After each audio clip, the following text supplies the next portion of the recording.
folks. Welcome to our third webcast, coming to you from the Sunday after the second Friday of the season. Lost to Brevard on Friday night, 27-12. Tigers, it was a tale of two halves, Matt. It was first half, first quarter. I mean, it was just kind of a dogfight. Then that second quarter, what did you figure out was a 8-minute span? About an 8-minute span. Brevard scored 3 touchdowns. After that, they scored it right at the end of the first quarter, then scored 3 touchdowns in an 8-minute span in the second quarter. And then, the coaching staff and the guys did great at halftime, made adjustments, come back out, and defensively probably had one of the best second halves we've had in years. Right. Offensively got the ball moving and stuff, but it was just Brevard had too much in that second quarter for us to be able to overcome. But tell you what, the guys played hard, and they never quit. And all in all, it was a good game. It was a learning experience, for them, and I hope they can build off of it. We got some highlights and some stats and some the schedule coming up for next week and some interviews and community news. So let's get after this.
Good afternoon, Tiger fans. We're here on Sunday afternoon after the Brevard game on Friday. A tale of two halves, Coach. First half, Brevard had a really good 8-minute stretch in the second half, but other than that, an even ball game. Yeah, it's tough watching tape like that. It's funny you mentioned 8 minutes. That was when I broke down film Friday night and Saturday morning. You have 4 12-minute quarters, and you take away 8 minutes in the second quarter. We outplayed them in every aspect of the game, and that is disheartening, but yet, changing a culture and creating an atmosphere of understanding a certain mentality of a new system. Those are the growing pains that come with it. Coach, you and I were talking before just a minute ago, and you talked about one of the things being in 1A football is making adjustments, because you made really good adjustments at halftime, but you had to wait till halftime. Yeah, that was difficult. After the second score, we saw a few things and said, "Hey, let's sit them down and get on the boards here on the sideline and make a quick 2-minute adjustment." And they said, "Coach, they're all on the field." And I said, "Well, that's no good. We can't, I can't waste the time out to tell them things in this type of ball game." So, we knew what we were going to do, and had to wait till halftime to get it done on both sides of the ball, really. But that's something now that I've experienced it. I think I'm coming up with some solutions now that we can get that information relayed in during the game, way before halftime. Well, a step here and a step there, and it's a different ball game. And I know it's tough to rationalize a loss, but what do you tell your kids after a night like that? Well, I'll tell you, one of the things I talked about at halftime was I wanted to see Rocky Balboa step up. It wasn't about how many times you get knocked down, it's how many times you can get back up. And most teams down 27-0 at the high school level will pack it away. And Rocky Balboa came out in the second half, and sure enough, we about came back and won the fight. Biggest thing to take away from it is we didn't quit just like last week, but this was a little different not quitting. This was a totally turning the defense into what we had to have, keeping them under 50 total yards in the second half. Unbelievable job defensively. And like I said, we put 4 quarters together, and we learned to do our jobs correctly and make plays when we got to have them. We will be a very dangerous football team. As far as the injury front, we had David Hall hurt last week, and I know it's a little early to try to figure out what the extent of the injuries are, but you had a couple of injuries last week. How you look going into practice this week? Well, I'll tell you, very costly, very cautious, and our game plan today in our coaches' meetings will be without all these players I'm about to talk about. But, Blake Sharp, big time player for us, interior defensive lineman, and our offensive tackle, and our kicker and special teams, everything. He messed his knee up on the second play of the game. We will get definite answers from doctors tomorrow evening, but got a plan without him right now. Huge loss there. And then also Marcus Stamey with his knee issue again. One of our biggest playmakers. We got to figure out a way to do it without him, just in case he's not full go. And Kane Smith, arguably one of our best offensive linemen and defensive linemen, had another ankle problem. So 3 big keys, but opportunities for other guys to step up and make a name for themselves. Coach, I appreciate your time. We know you got some film to break down, and we'll speak with you again on Friday morning. All right, sounds good. Thanks, guys. Thanks.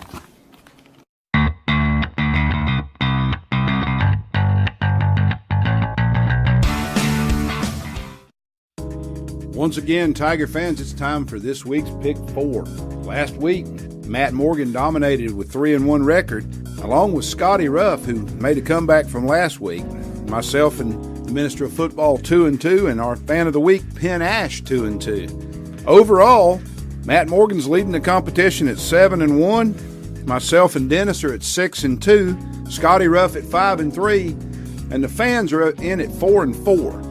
But here's your chance to bring the fans back. If you're the fan chosen this week, you can help restore the pride of the Tiger Nation's fans on the Pick 4 contest. This week's ball games: the Robbinsville Black Knights travel to Inca to take on the Jets on Thursday, August 31st, under the lights on Thursday night. Murphy goes down the road to Greenwood, South Carolina to play the 5A Greenwood Eagles. The Swain Maroon Devils travel to North Henderson to take on the Knights. And in the final Pick 4 game of the week, the Pisgah Black Bears take on the Tuscola Mountaineers in Tuscola over in Waynesville. Folks, get your picks in by 5 o'clock on Thursday.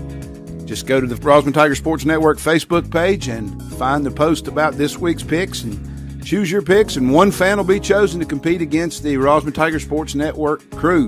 We're looking forward to it. Hope you'll join us. Tiger fans, don't forget our upcoming benefit for Kelly Banther, September 2nd at the Lake Toxaway Community Center beginning at 11 a.m. Starting at 11, there'll be barbecue and hot dog plates with all the fixings. Live music will begin at 1 and go on till 6, and then around 7 o'clock, bingo begins. There's also a raffle for a Henry 22 lever action rifle. You can see the folks at Bear Tracks. You can talk with Bruce Hutchison. You can talk with Dwayne Allen or Dwight Rigsby, or you can contact us here at www.RosmanTigerSportsNetwork.com for more information. Please join us and help Kelly. He's a former Tiger football player, a Rosman High graduate, and as we say here at Rosman Tiger Sports Network, once a Tiger, always a Tiger. Be sure to join us, and we hope to see you there. Well, folks, we hope you enjoyed that. Be sure to join us Friday night at 6:15 as we will be broadcasting from Marshall as the Tigers travel over there to take on the Madison Patriots. Madison 1-1 on the season. The Tigers 0-2. It's always a good game when we get together with Madison, and we hope you'll join us over there and listen on your smartphone. But if you can't make it over there, please tune in to the Rosman Tiger Sports Network on WSQL. And if you have any looking for any more information or have any more questions, just roll over on your computer to www.RosmanTigerSportsNetwork.com and you'll find us there. Or check out our Facebook page. Our Twitter feed. Our Twitter feed. And we'll be doing, as usual, we'll have our Facebook and Twitter updates during the game, so you can check us out with there too. And until next time, you've been listening to the Rosman Tiger Sports Network.